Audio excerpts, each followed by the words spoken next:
crew we made. Ready now, turn the page. This is where we all engage. Engage. Let the journey begin. Welcome to Engage with Trekkie and Trekker. This is the podcast that boldly explores the fans behind the fandom of Star Trek. And today we have another special guest for you. Duncan, welcome to the show. Well, Thank Duncan. you for having me. I appreciate it. Glad to be your fan for the day. Absolutely. Well, let's get started. Why don't you tell us just a little bit about yourself, as much as or as little as you'd like. Okay. Ooh, such an open door. Yeah. Okay, well, hi, my name is Duncan. I'm a Gemini. No, we're not doing that one. I am too. No, I did just have a birthday recently, so yay. Same. Happy birthday. Nice. Happy birthday to you. I go by the professional name of Duncan K. Fraser because I worked in Hollywood for 20 years, first 5 of which was an actor. And the rest was a lot of studio operations. But where that's relevant and how I got connected to you guys is that I was an actor on Star Trek Enterprise for 2 seasons plus 1 episode. I was in the finale of season 2 and then all in seasons 3 and 4, all as Starfleet ship's crew for the NX-01 Ensign Walsh. And that was an amazing time. And because of that, recently, after I got out of the entertainment industry, I started thinking about the past and the best things I'd done in Star Trek. So, like the best thing I ever did besides, becoming a husband and a father of my little girl. And so I like to talk about it. And I started a group called Letterdecks so that all of us that were little characters on Enterprise can share our stories at conventions and stuff. So I think that's me in a nutshell. I'm getting back into acting. So look out for new headshots soon. That's awesome. That's Very awesome, cool. Duncan. Thank you very much for joining us. Thank you. That's cool. Thank you. My pleasure. So my first question then is, were you aware or a fan of Star Trek before working on Star Trek? Oh, absolutely. Absolutely. And I think that I've learned actually more about the people that I gathered who played those other little characters. Like a bunch of us were already fans. A couple of us even like, I'm going to Hollywood to get in Star Trek. And I wasn't so hopeful myself. Like, I'm just like, I want to go to Hollywood, be an actor, like get into that whole industry. But I've been a fan of Star Trek since I was about 8 years old. And I came up on, and may like give away my age a little here, but I came up on watching the original series cast movies on television. And then kind of rolled into Next Gen, and that was actually pretty formative for me in my early years and even into teenage. Like a lot of the themes and the lessons from that show have shaped me over time. And so when I went to Hollywood and I'm acting, I actually got a job at Paramount as a security officer. And I had been there about a year when another officer who was also an actor who had been on Enterprise was like, hey, I got to act on Enterprise. Do you want me to introduce you to Brandon Braga at my gate next time you work with me? And I'm like, yes, dude, let's do that in a hurry. So I got lucky. And so, yeah, as a fan, every day I had to just be like, I'm on set, like, be cool. Don't give it away. Like, just do your job. That's awesome. So, yeah, man, been a fan for a long time. Very cool. Very cool. Well, Duncan, with that, we're going to kind of pin you down for a minute here. Who's your favorite character? All of Star Trek. I know. The most probably, all the Star Trek. Yep. Well, let me just say that I am not an unfan of any Star Trek. Sure. Any. I have seen nearly all, not all episodes of all shows, but I'm going to have to say, because Next Gen was like my really formative show, I'm going to have to say Mr. Data for sure. Good answer. Thank you. Yeah. I'm in good company. But I'm a little like, I can't believe you didn't self-promote. Ensign Walsh. Right. Oh yeah, right. Hey, we're talking about me as a fan here, right? Like I'm a regular person here talking about nerddom in this particular yes, and that my brings own up nerddom. A Yeah. question for me that I'm sorry I didn't prepare you with beforehand, but I wanted to ask you because it's been bubbling in my head. Oh, If you've good, man. seen behind the curtain, Yes. how does that impact your fandom? Like especially Yeah. if you already were watching it before you got on that, like does that change, like can you watch Enterprise without thinking how right behind is where all the cameras are? That's a great question. And it's kind of like a lot of things where if your profession or even your very strong interest leads you to get knowledge of how the soup is made, sort of, Yes. right? Yes. Uh, Exactly. there comes a point where for me at least, there came a point where I had to sort of decide, am I going to, can I separate those two things? Like, can I watch it only from one and only from another perspective and still enjoy? Mhm. And fortunately, I was able to separate those two things enough because I have this very strong, unreasonably strong, suspension of disbelief. Okay. Like a lot of different Fair. fandom that I'm a Yeah. fan of, besides even Star Trek. A lot of people can look at that and be like, well, this doesn't make sense. This is wrong. This is Yeah. not realistic. I hate that one, by the way. One, no shade. But I'm just like, for me, I if I'm already suspending disbelief, what's real at that point? Right. I mean, Right. Yeah. so Mhm. so this, I do have, though, when I have a problem with a show, Uh-huh. it often comes down to how it was made, because Okay. I have that behind the camera knowledge and in Fair. front of the camera experience. This isn't that show, but like if you ask me about the Star Wars prequels, Mhm. the things I will tell you about that I hate have to do with how it was made, like very, Okay. very detailed. And there's very little Star Trek that I have a gripe with in that way. Mm. So it hasn't hindered me Mhm. being behind the camera. I think it's given me a greater appreciation for when everything comes together, because I appreciate it, both experiencing it as a fan and appreciating the artistry behind each aspect that I'm Yes. aware of, so I guess I could say that I'm kind of lucky in that way, in that I've been able to combine the two. And you know what? Mhm. I've heard, well, Mr. Jonathan Frakes, the esteemed master and commander of Star Trek, often, he's one of those people that loves doing it because he loves watching stuff, right? Mm. He's talked Okay. about that a lot, Okay. I think, in different interviews, and Mhm. if you watch his and Brent Spiner's current show, Dropping Names, like, they're into it. They're nerds. Like, people who get into the profession, most of the time, not all the time, but most of the time, it's because they're nerds for the making of the stuff, because they Okay. like to watch the stuff. That could be theater or television or movies or all, but that's why they get into it. So I think that it's one of those, just one of those fortunate things that I'm able to kind of appreciate both, and look at it from both perspectives. I Yeah. appreciate your answer, and Yeah. that's very. I went along with every bit of it. Like, yes, the suspension. We do that when we're watching TV, and Mhm. I do find myself sometimes it's more out of fun when I do find stuff that's like that's in universe explanation needs Right. like when I'm Right. nitpicky, but it's not because I hate the show. It's because I enjoy so much. I like to like have fun with it. But to your point, like we're already suspending belief. Like, why not just go with it and have a good time? Totally. Totally.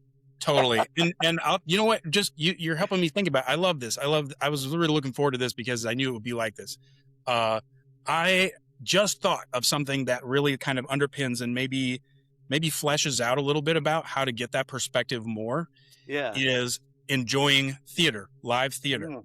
And the reason is, I have seen all kinds of live theater, from giant productions to black box with like just a person performing that isn't even dressed for the character. Like, they're just, and the Yeah. entire enjoyment of the thing hangs on them convincing you that you are, or painting that picture in your mind. They're Yeah. being basically a bard at that point. Just, they paint Yeah. the picture in your mind of the scene, the people, all the things, right? The more of that, that you watch, at least this was my experience, the more grace that I give to anything that's on the screen, because if there is a small mistake, that's way easier to just like be like, oh, they just made a mistake, than if you're watching a play on a stage that's got basic props, that maybe doesn't even have backdrops. Because there you expect to give that grace. They have limitations and they don't get a redo. They have to just do it, right? They have to flow with it. So I think that when there are mistakes, I know that a lot of people had eyes on it, and there must have been a reason that they couldn't correct that mistake at that point. So maybe that has helped me appreciate and suspend my disbelief further. But I think at the end of the day, I just love a good story well told, and it doesn't take as much to make me happy that way as maybe other people, and it takes way more to throw me from my enjoyment of that experience. I appreciate that. I like watching stuff. Sure. No, it's it's like Bashir's white shoes when he was over on Enterprise, and then Lower Decks made a joke out of it that all the medical personnel on California class had white shoes. Of course, they have white shoes. Little things like that. I love those little things. So I appreciate that, Duncan. Well, okay, so you have seen all the sides of this. What would you say would be, if you had to come up with one right now, favorite episode or movie? Ooh. Like amongst all time. Yeah. And again, answers the can hardest change. decision any Star Trek fan has to make. Yeah. I had because oh boy, I should have put thought into this before. I should have known that these would be I watched your interview with Cassandra, and I know you asked her these questions, and I should have. Man, I've had family in town and birthdays to manage, and this didn't even prepare right for this. Okay. Favorite episode or movie? Ooh, boy. Okay. So I think about this with different fandoms too, and I think that like what it sort of an evidence of this is, what have I watched repeatedly? Because that's one way. Yeah. Sometimes I just think I'm just thinking about that thing and I want to watch it again, right? Mm-hmm. So I think I have to say, oh man, First Contact, that movie, and the score. It was good. That was great. So good. Like there was no part of that film that felt clunky to me from an industry perspective. Like the performances, the costuming, the set dressing, the timing of the moments, the editing, the timing of the score, the just the way the score was written, and all the pieces that it tied together from the show and from older Trek and tying together the oldest moment we had seen in Trek up to then, arguably with time travel back, snippets and stuff, but like a significant moment in Trek. First Contact just does it for me. That's and again, a great one. Ties into my show that was formative for me. Yeah. So I have to say that. Close runner up. Number 3, Search for Spock.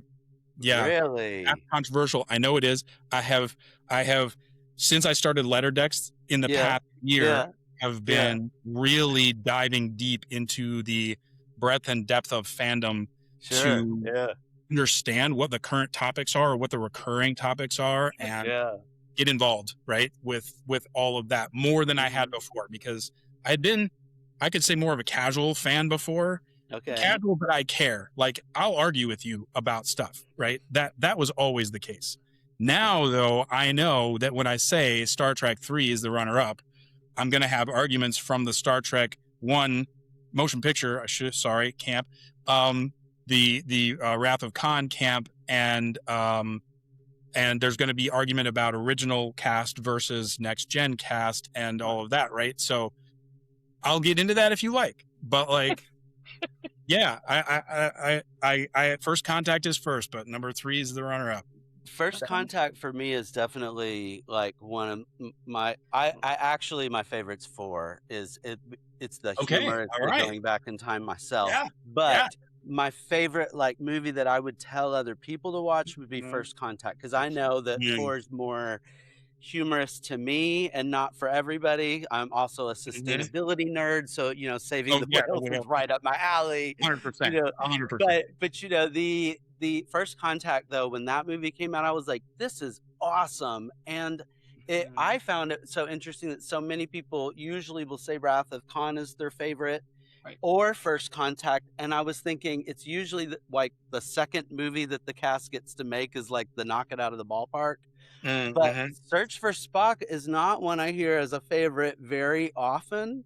So I Right, am right. curious, is it music? Is it story? Is it, because that's kind of my like going to bed movie. Oh, Sorry. fair, all fair in Star Trek. So I yeah, wake up to Ponfar and I'm like,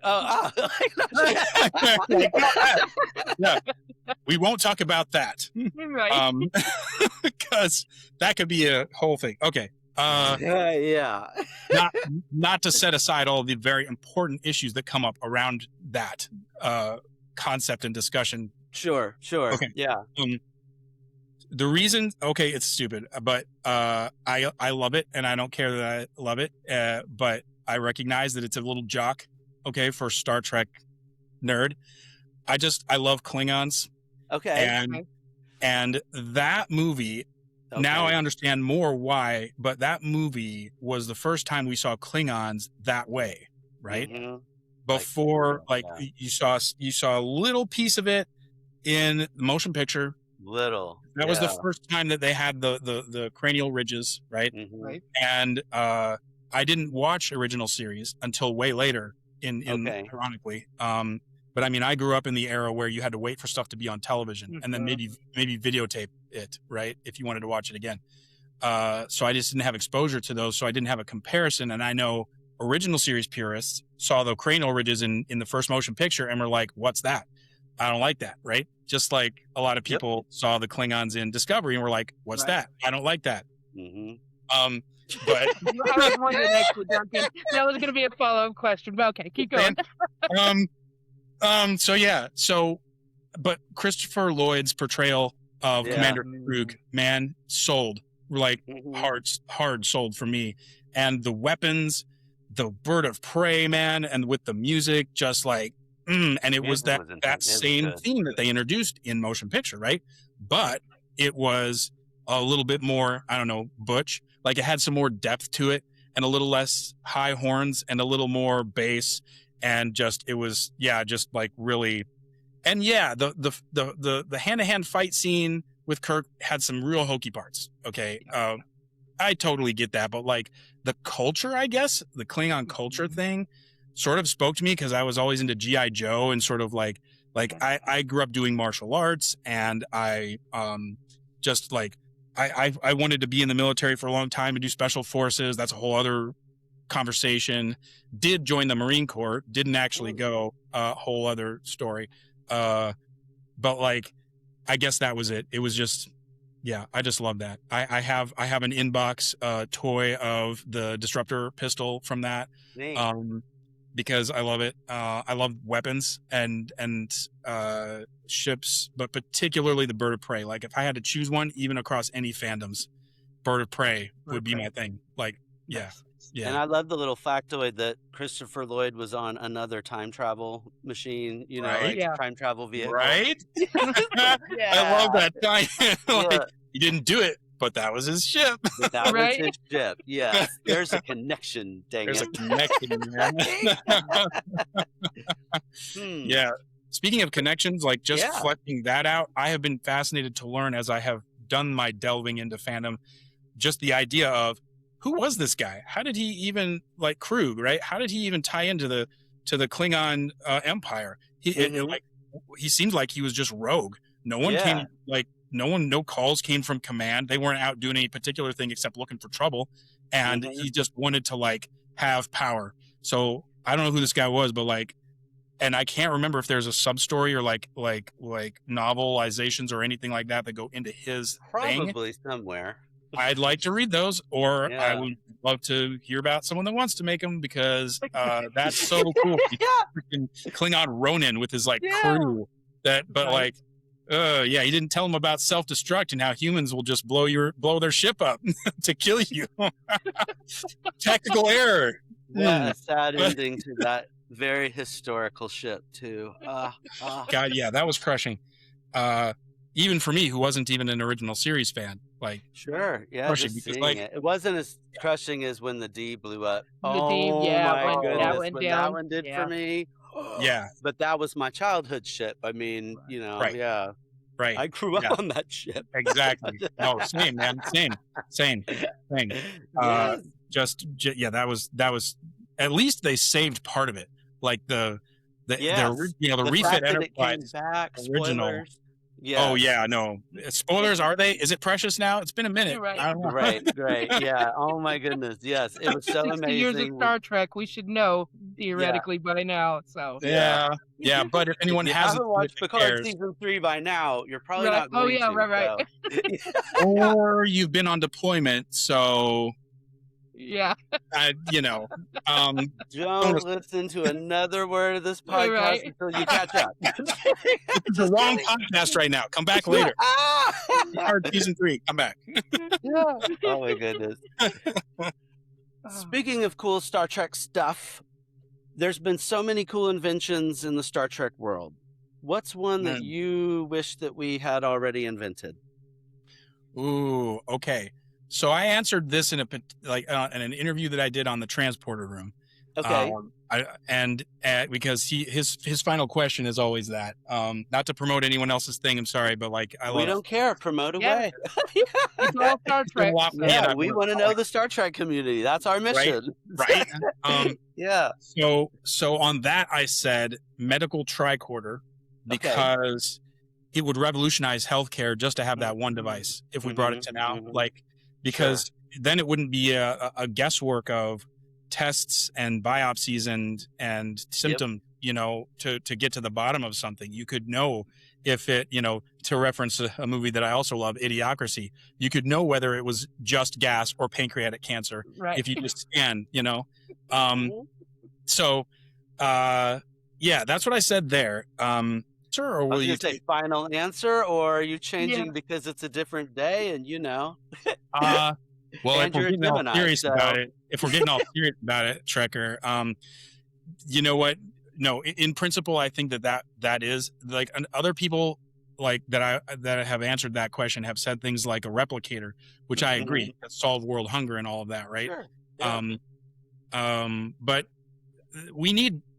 it comes down to that we need multiple factors to really get our current condition in the as the human race better for everyone, and medical is key, hunger is key, being nice to each other is key, right? 100%. Understanding, accepting, the whole infinite diversity and infinite combinations thing. There's a lot, but technology, I'm gonna stick with medical tricorder. Okay. Cool. Yeah. Cool. Yeah. I mean, it would honestly be a great invention. Just so. And by the way, we're talking about at least TNG era medical tricorder. Yeah. Good point. Good point. Not the ones that may explode. Right. Yeah. Or that you have to carry with a freaking shoulder strap, right? Right. The one you can hold in your hand. Back problems. I just wanted to scan. Right. Just want to hold it in my hand. And does it have the detachable, like Dr. Crusher had, like the? Ooh, can you just do it like this? If it gives you more detail, yes. But if we have to just say, well, version 87 instead of like 62, and it doesn't need that, then yeah, something you can scan and just like, oh, it's that, right? It's that specific disease, and we can treat it exactly this way. And if we need to, we can fabricate that cure out of this material over here, right? Like that. Yeah. I That's like that. interesting. And I'm wondering, like, how many hypochondriacs will keep going to, like, you need to recalibrate this. I don't think it's Right. showing up right. I don't think this is working right. I know that'd be a So whole you've other got transporter psychosis. Now you've got, You tricorder will. psychosis. Barkley Yeah. was I going know, that, Barkley, you know, yes, he had all that yes. knowledge, and she's like, stop reading the knowledge base, you Yeah. know, right? like I could see somebody scanning themselves and be like, oh, my levels are elevated, let me go. And they're like, "Oh, this is called stress because you've been reading." You've been doom scrolling again, haven't you? Yeah. Well, Yeah, here's a right. glass of water. Oh, You're that's not funny. hydrated. Oh my gosh. No, I'm thinking like there'd be, if you had that condition in that era, right? Assuming that it couldn't be eliminated, then there'd be a home holographic like assistant that would just like every morning you come to sit down at the table or you'd get up and they'd be just like, hi, just letting you know you're fine. I just did all the scans and everything. That'd be great. That'd Right? be And really hey, great. or hey, I just noticed this is elevated and your specialist in this is free at this time. Can I arrange transport for you to that? Like just taking care of it so that your mind can focus on some other more interesting or important things and not worry, about that. Like holistic healthcare hologram. That'd be the next thing if that Or was. maybe like so holistic doesn't even tell you all the why. It just says, I fixed you some fiber one for breakfast this morning. So passive aggressive AKK. You'd be like, thanks. You can ask Yeah, why. right. No, I'm fine. Yeah. Oh, that's funny. Holograms over your shoulder, like, Right? Yeah, like that meme of Q behind Picard right over Oh, into he's right Idaho there. Yeah. and Montana. Yeah. So That's funny. look at the goo. yeah. Oh goodness. Oh my gosh. This is a whole comedy. It's a sitcom. Me and my hologram. Yeah. Yeah. Yeah, I like that. I like that a lot. Duncan, is there any time in Star Trek that has just blown your mind that have made you think, oh my goodness, I never, thought about something along that way? Do you want? Well, I was just thinking about one today that that really blew me away, and you're gonna question my movie choice No. favorite if Maybe. I'm telling you this. But Just kidding. I hope. Yeah. So like I could think of how to hear your question a couple of different ways. I could hear it as the skill or the art of filmmaking or television making. I could hear it as like a existential kind of question. I think, or I could hear it as like a fan, desire kind of question, right? So I'm just going to share this one that was on my mind today.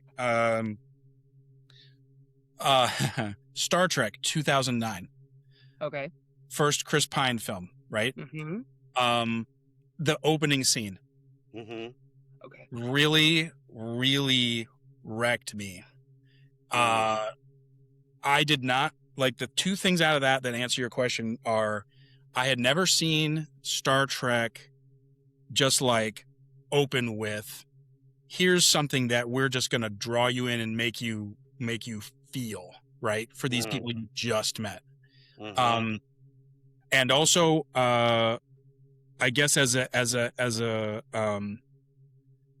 how should I say?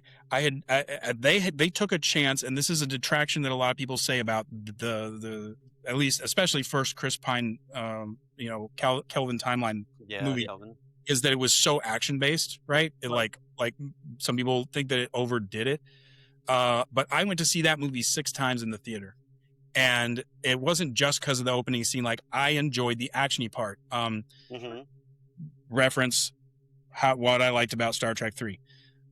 So that opening scene in that film really, really, really made me go, oh my gosh, I didn't know Star Trek could be like this. And really surprised me in a way that a lot of films in general have not surprised me out of the gate. Like I expected to see this, or they initially set up and then boom, change direction, and then boom, change direction again, and then oh, we're having this giant moment right now where we were just getting blown up a second ago, and now we're having this like really intimate family moment that ties to this bigger thing, and just like, you know. So yeah, I think that particularly the part where Kirk's dad and mom are talking about what to name him. Yeah. And this hit me before I had my daughter, right? Like, I haven't seen that film since she was born, and I feel like if I watch it now, I would be a wreck for like a day. Right? Yeah, Yeah. that's an intense scene. I Yeah. don't have kids, it's still an intense scene. Yeah, like woo. Yeah. Now, whether or not they should have killed off Kirk's dad, George. right? Yeah, right. Right off at the starting point. I mean, they were making a change, so it was a bold change, and Right. I Yeah. find it an interesting move that if you're going to do a reboot, you got to do something like that. I feel like Star Trek should just acknowledge that we already have a multiple of timelines anyway, because even within each of our shows, I mean, the show you were on, how many times was the timeline changing even in I like know. the season Yeah. 3 or Yeah. and 4? Yeah. Like, Right. so is there a correct timeline at this point? I mean, and if it is it the one when Janeway's still way out in the Delta Quadrant slowly coming back, or is it the one where she changed time and came forward? Like, so, to me, I don't care Right. that we have different timelines because it's all part of the multiverse of it. Same. But the movies were definitely different, and it did shift. They all had different stories, they had different connections, and I'm here for it. Yeah. I wasn't a fan of the second same. one as much because I just kept forgetting it. And I think that was, for me, too much action. It was like too much shooting and too much whatever. First one, loved it. Loved the soundtrack. I remember the score of it just gave me goosebumps. Yeah. And then the third one, I've watched so many times I can't keep count. I love that one. And I forget her name right now, but the one that was already on the planet. And she got all the... She was the one with the fake legs in that spy movie with Yes. she was like a kick-ass like thug who was absolute killer and had like prosthetic, like those blade prosthetic legs on the bottom. Shoot, Kingsman. There it is. Okay. Yeah. She Maybe was left forward, but yeah. phenomenal.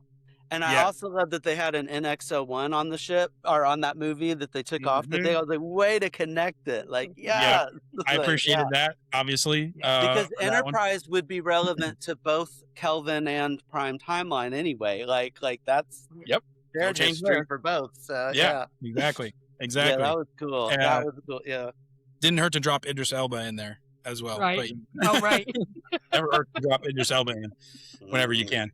Yeah. No, I actually, funny enough, as much as I appreciated the first one, and I agree with you about I feel like this might be a little controversial, but the idea of IDIC, which I mentioned earlier, and a lot of people don't hear that, right? Infinite diversity, infinite combinations, for those of you just joining the cultural conversation, it is applied often to individuals and perspectives, right? But not as generously to timelines and different kinds of Trek, right? But if you apply that also to that, maybe you could be a more appreciative of something like the Kelvin timeline thing, right?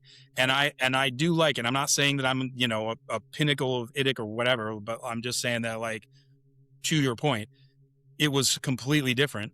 And having been a fan for so long, then worked on Star Trek, then that show was canceled after just 4 seasons, and there was zero plan to have any more Star Trek after that. And for the first one to be that 4 years later, and I'm and I see it and it blows me away, altogether. I was so in. But then the second one had to try to redo Wrath of Khan. I was already that was the first Star Trek I ever saw, was Wrath of Khan, when I was 8 years old, and I was at my grandparents' house, and my uncle from college was visiting, and he was up late watching Wrath of Khan, and I couldn't sleep or something, and I ended up watching it with him, and that made me a fan. So when second one to do with that, I love Benedict Cumberbatch, by the way. That guy's Sure, yeah, phenomenal actor. everyone does. Okay, Still doesn't make that He's not reboot Khan. necessary. it doesn't. And you And know, yeah, I did like the shift that it was the other one, but still, I was just like, but if you're gonna reboot it, sort of, wouldn't you keep the zones of the ship kind of somewhat looking the same, so you could kind of go with it, like you're just on the other Yeah. side of the glass? Like, it was a lot. I don't know. There was a lot. That's probably the best way to put it. And you know, back to the look at it from the other side of the camera perspective, right? Like, totally get that. Familiar characters, like if you're looking at, okay, we have this property, it's got all of these familiar characters that all of this fan base is all about. How do we tie into known things or things that people love and get people to watch this film? And if you don't quite make it to the part where you go, maybe we shouldn't mess with this thing that people love so much. If you don't quite get that level of complication, then you end up with that second film, right? Like, it was not, they didn't need, there were so many other things they could have done. Or so many other beloved characters they could have referenced. They could have even had Khan, but like redoing the moments. Anyway, there were many, many other things they could have done. I understand though now, like I have listened to some interviews with some of the filmmakers, and I'm from, I can't remember. I remember though that one of them, like the person in charge, producer in charge of that, and director were going through some kind of like really personal tragedies right during that time that severely informed the content of the film, and also the precision and craftsmanship that were put into or not put into it, because they were rightly distracted by the stuff that was happening in their lives. So that was unfortunate, right? To know that, and it gives a reason why maybe they settled on some stuff that maybe wasn't optimal, right? But I wasn't there. I didn't make the decisions. It's, you know, everything I've done so far in the industry, that's way above my pay grade. So yeah, I hear that. Yeah, you know, but I'm just trying to give some grace as a fan. Like, okay, the reason, I get it. I get it. I don't have to like it, but I get it. Yeah, exactly. Yeah. And the third one deserves another watch from me personally, because I saw it. I think I only saw it once, maybe twice. Okay. Even though it was my ship, or like from my era of Star Trek acting in. And but I might have been in the wrong frame of mind when I saw it. Do you guys remember what easily can influence how we interpret a movie? Easily, like so easily. Yeah. And probably the name Jada. Jada. Sorry. Yes. Okay. Good one. Yeah. Sounds like we're going 1980s. No one's looking it up online. We're just like, I gotta remember. You know, someone that made that? Because I'm playing back like actual scenes of that. I mean, and that's, you know, can kind of replay it back in my memory. And I remember Scotty I feel like we're both neurodivergent, so nothing's actually lost. We might not access it right away, but it's not gone. It's in there. No, I'm there with you, man. Neurospicy all the way. This is right. Well, I learned recently it's because we don't neural prune the way a neurotypical brain does. So it's a legitimate thing that we have all these connections. Yes. And I'll tell you what, I have always had trouble remembering names. Which is a real bad problem to have in Hollywood, let me tell you, okay? But I'm good at pretending that I didn't forget, right? And I will remember everything else about a person except their actual name, okay? So like I can have a detailed conversation. I remember where we met and when and why and the stuff we talked about and like all that stuff. But I learned recently there was a video channel on YouTube that has little vignettes about, do you have this, or can you do this? And one of them was people that forget names. It's not that they don't care, right? And I'm like, I watched it, and apparently that's a thing. Like, it has to do with importance of imprint, and the name part doesn't get imprinted like very easily. So the sounds we make to address one another are not what I find important to know about a person. It's Where are they from? Right. What did they come from? Who are they connected to? What have they done? Like what heavy emotional things did they share with me? Because when I meet people, it's either we just skim right by or we dive deep. Yeah. Really Yeah. deep. Yeah. And especially if they have a very common name, and no shade to anyone that has one that's more frequently used in the culture. But if your name is like John or Jennifer, like right out. Like I don't know. Like, yeah, it goes Why are faster. you going for all these J names? I feel I don't know. offended. My real name is Jason, not Trekker. So Oh no. Well, there you go. it's a common one. Yeah. And you know what though? You put Trekker on the screen, so now I'm going to remember Trekker forever. Trekker, And, right? and that's fine with me. Absolutely. Yeah. Imprinted. Again, because I don't care. If somebody uses different names for me. There was somebody that called me Scott for like 6 months, and I never corrected them. I said hello back. And it wasn't until somebody else corrected him after he said it that overheard, and he came back and he's like, "Why didn't you ever correct me?" I was like, "It's not important." Yeah. Well, and same has happened to me, right? And I learned a long time ago, like that does like give that person total grace, because like I don't remember people's names, so why should I put any like internal negativity on a person that doesn't remember my name? Like, no, that's fine. That's fine. We had a great chat, and maybe you remember next time, and I'll wear a name tag because I know that helps me. That's what I love. I love name tags. Yeah. Those are the best. I've always said like current technology that I love to have, which is I think here, but it's Name not in my tags. pay range yet. Glasses that look normal, but when you see a person, a little heads up thing comes up and puts their name next to their head, and like just like met them here, and maybe it's notes I put in before, right? Or I have been saying it for at least 10, 20 years now that will be the future. We'll all have the little smart glasses. We won't have phones. We'll just have that. And that's exactly what I always imagined. And in addition to that, I think we'll all have our own AR clothing. Like you will see what programmed clothes I put on. Of course. Yep. Unless you have something overriding it, which then would be really funny. Like you could put other people in like Star Trek outfits. You're all Gorn to me now. Like just double tap your glasses. But... I'm giving a speech mode. Everyone's naked. Yeah, right. Exactly. Yeah. This is getting really Black Mirror, gentlemen. I know. Seriously. Which has a Star Trek theme episode, so we've come full circle. I love that. I'm so glad you brought that up, Duncan.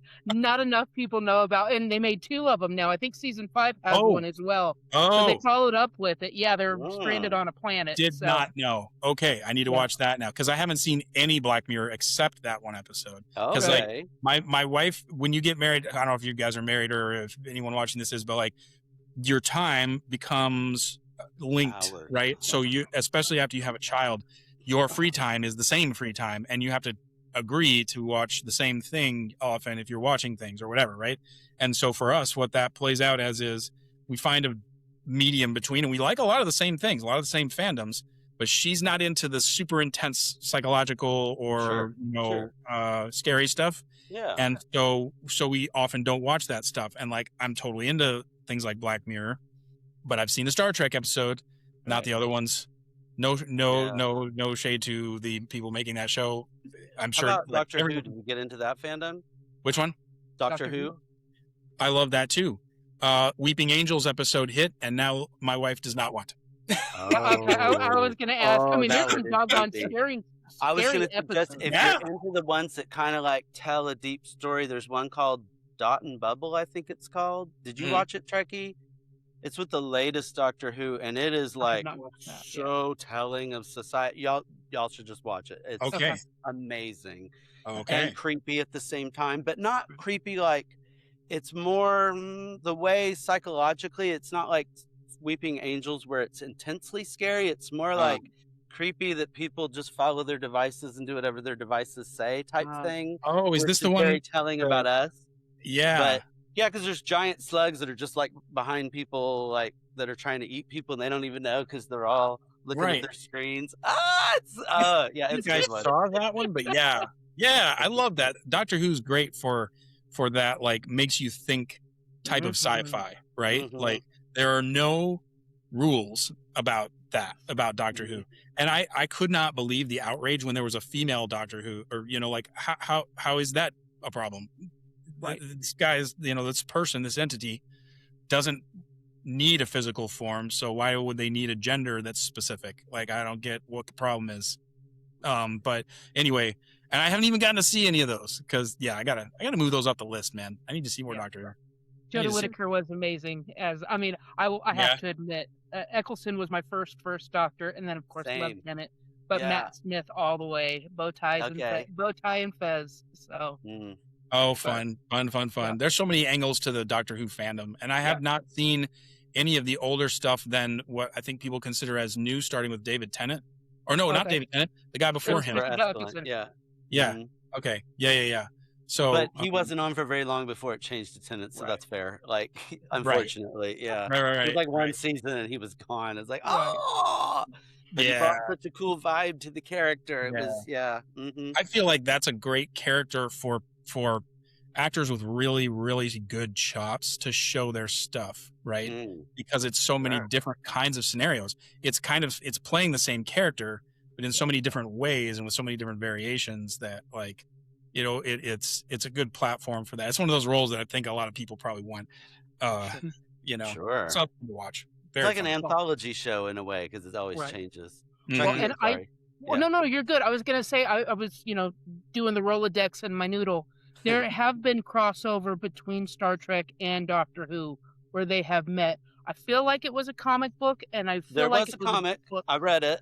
Okay, and I feel like there was a 359, and he was seeing Wolf again, and I was like, ooh, cool connection. Oh, clever. And then there was a maybe not in Strange New Worlds where it was maybe the blue box in the background behind the Enterprise. Oh, yeah, that's right. I mean, I would love to see that because both like, well, okay, there's maybe a little less flexibility in Star Trek than in Doctor Who, but with Doctor Who, it literally could be anywhere. Like he could show up and help, like, deal with a Q. Like, I was just gonna say, Duncan, I would love to see the Q, John Delancey's Q, and fact that any of the Doctors go. Y'all haven't caught up. Oh, I want to give you all a spoiler so bad about Doctor Who. Can I? I'm not caught up yet. It's not that big of a moment. How about this? There's a moment when he comes outside of the TV show and like comes out of somebody's TV and is around Doctor Who fans that are watching the show. So at this point in his own, like, he could float in and out of literacy itself. Yeah. So there you go. Yeah, and it was a very cool, like, fan moment. It was like, bet you'll love it. By the way, another one. Someone starts a holodeck program, and he appears, but it's actually the real Doctor Who, and you don't get to figure out that it is the actual Doctor Who until the end when he comes out of the holodeck, and you're confused. Okay, that would be cool. I would watch that in a heartbeat, Duncan. Right? Computer end program. What are you doing standing there? Whoa, yeah. Like, this was fake? Right. Very interesting.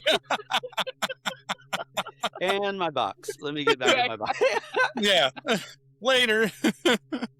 That's a good segue to one of our questions we like to ask our guests, which is, what new Star Trek show would you like to see come out?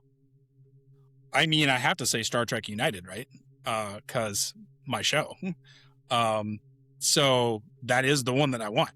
I mean, and also, as in case he sees this, Michael Sussman or whoever else, put me in, coach. Okay, I'm getting back in the game, man.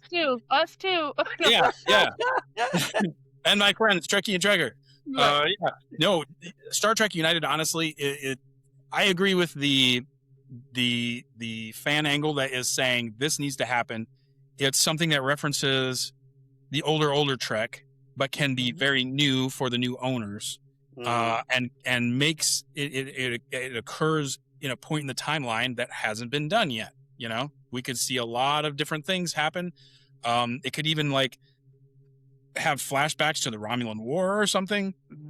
There's a lot of potential, and I think there's a lot of win in the balance between pleasing existing fans and making new ones and drawing that connection. Whether or not they want to pay royalties to, characters created by Rick Berman or Brandon Braga or Michael Sussman, who's pitching it, like all of that. I think probably those complications might be more of something that could be a problem with making the show than any other factors. So we'll see. I would love to see that. To be fair, new shows don't necessarily need to always have characters that we already know. Like, I think if we were given a chance to like new characters, we would. That said, I'm keeping in mind of all the hate that every new show gets the first season, because everybody doesn't like new, even though we like to strangely go into new places all the time. But yes, we are an oxymoron sometimes as a group. We do whatever. Okay. But that said, I still think there's so much grace and space for new characters where it's like, give us shows and we will fall in love with new characters. And we don't always have to see. I've loved all the reiterations of Spock. I have. But we don't always need a Spock, you know? Make a new one. That is a mistake that is made, like bringing Khan back in the second of the Kelvin, exactly. Like, you could have given him a different name and told you could have done basically your whole story. And if it wasn't Khan, we would have gone with it even more. Right. I won't go further into that because we could go all day on that one. Sorry. But I like, there is a lot of potential in Star Trek United. By the way, I just want to also say, it doesn't have to be me. That thing I'm actually picturing is my group Letterdecks. The way we go to cons is we dress up as Starfleet veterans, basically cosplaying our own characters, right? And we just go around the show floor, finding people who are cosplaying in whatever Star Trek and talk to them and like love on their artistry and get pictures with them. And then we reveal that we were on Enterprise and like, hey, we're going to be having dinner over here or drinks over here. Come and join us and hear stories about us working on the show. That's like informal panel kind of, right? No money involved. Just, we want to tell our stories. Come hear our stories. And so I'm picturing in Star Trek United, the group of us that did the panel. We did a panel at Star Trek Las Vegas last year. I don't know if you guys heard about that, but there were 6 of us, and Larry Nemechek moderated. It was a great panel. John Billingsley showed up to heckle us. Tracy Coco, who I met that day, came and was in the audience and threw love at us, and I threw love back at her because she's like the OG background, right? Lieutenant J.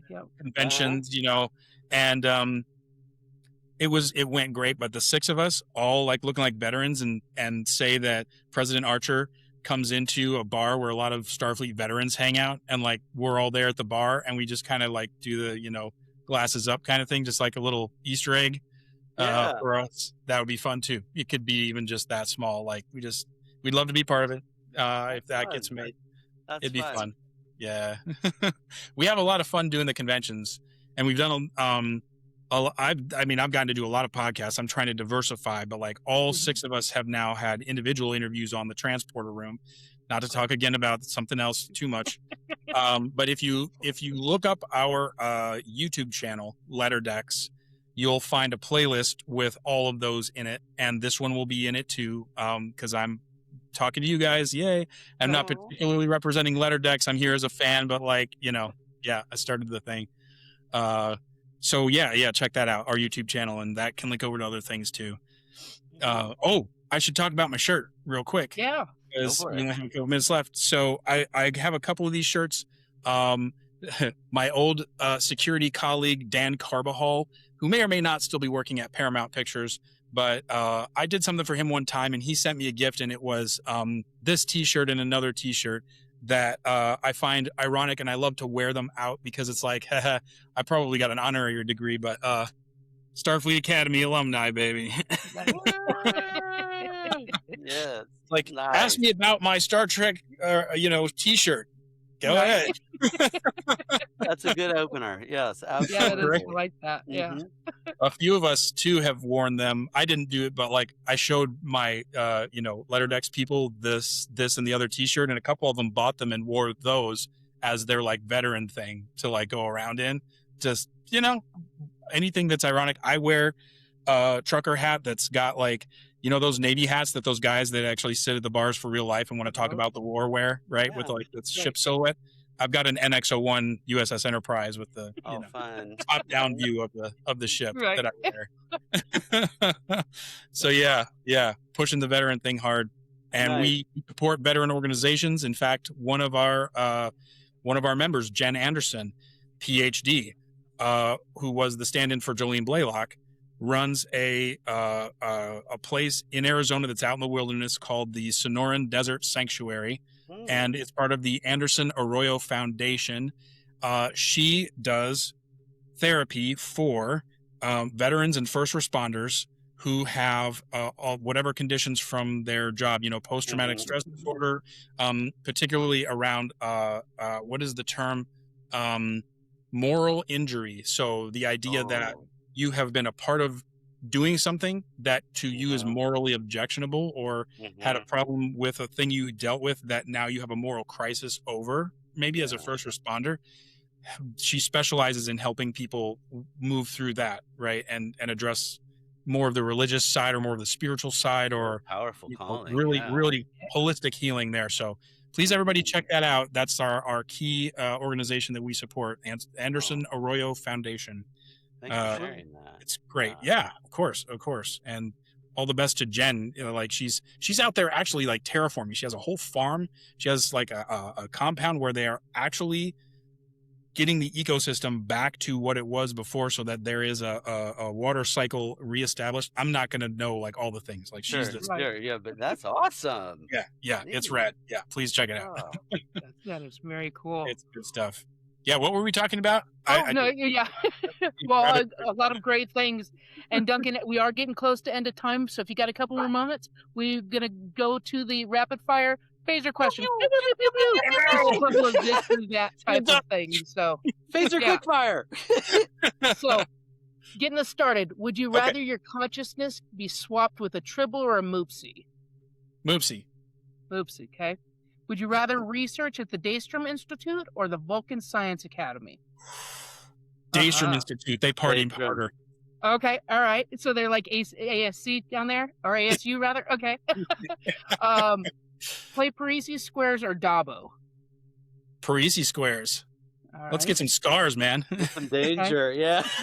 Exactly.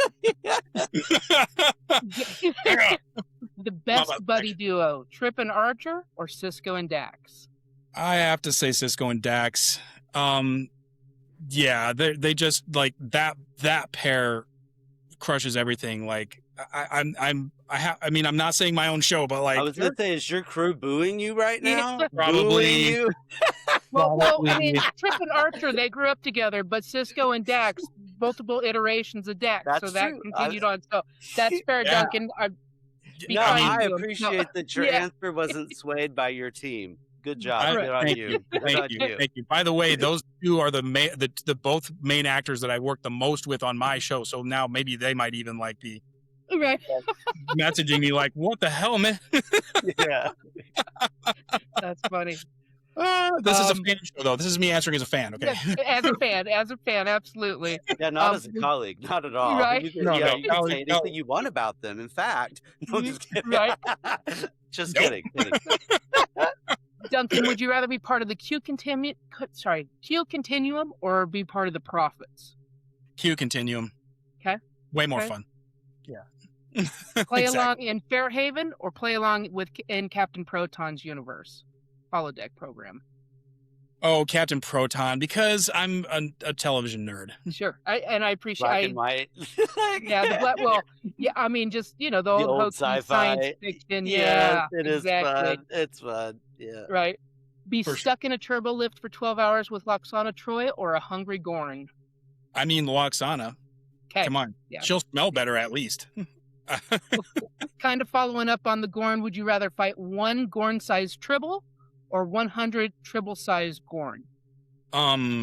Tribble-sized Gorn, because if it was a Gorn-sized Tribble, they might actually eat me, whereas I could like fight the other ones and at least it'd be epic.